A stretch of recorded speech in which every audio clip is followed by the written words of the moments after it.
In this video, you will see something that's one of the most basic things you can find in sewing and most textile techniques like crochet, knitting and embroidery. And I'm talking, of course, of how to thread a needle. So it's often seen like something that's kind of hard to do, but in fact it's very easy and there's a trick.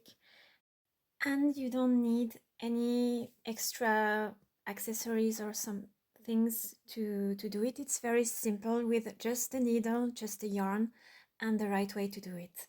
So what usually happens is that people try to hold the needle in place and move the yarn to get it through the needle, which doesn't work very well because the yarn tends to fray, and so it becomes harder and harder.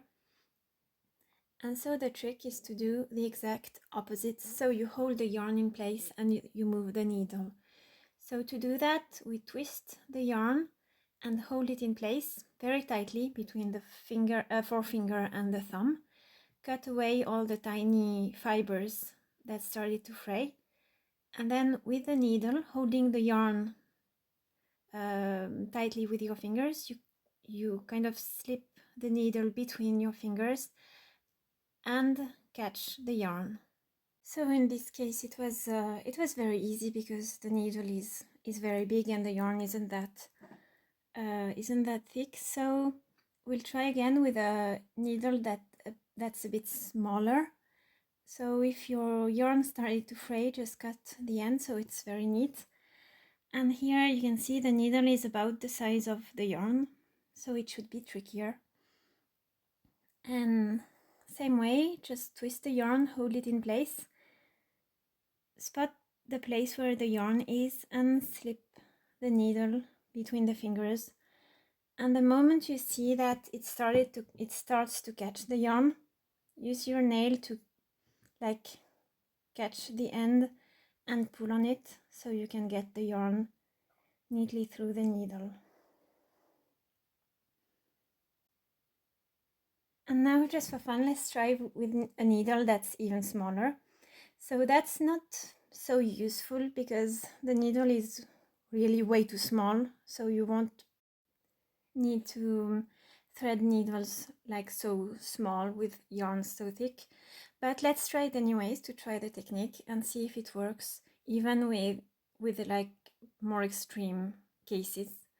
So here let's cut the fibers again a bit so the end is very neat, and like previously just slip the needle between the fingers, catch the end and pull.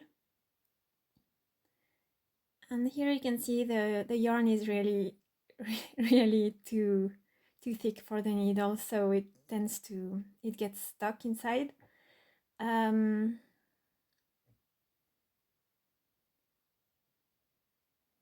So you won't really need this kind of extreme in sewing and knitting, but it still works. So if you practice, it's actually kind of easy to thread a needle with that technique. Here, that needle is like really so small that the yarn can't even, like, it's hard to remove the yarn, but it still shows that the technique works. So if you practice a bit, then it becomes very easy and threading a needle becomes something you don't even think about. Thanks for watching, and if you have any questions, feel free to leave them in the comment section.